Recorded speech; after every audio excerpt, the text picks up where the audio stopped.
name Afana. I'm 31. I'm studying ILS.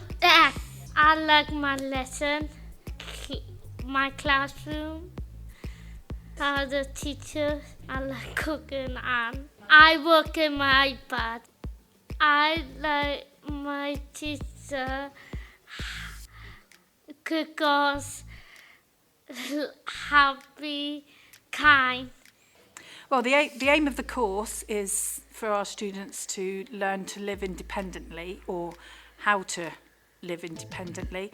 And Afana has made fantastic progress, because when she first came, she couldn't write her name. We used to have to dot her name, but she's doing that now, and she will copy what we write. She's very, very good on an iPad now. She's a fantastic cook, aren't she? Yeah. She's very friendly, very sociable, and has made lots of friends at college. And the improvement that we've seen since she first came, she was quite shy when she first came, but she's a completely different young lady now.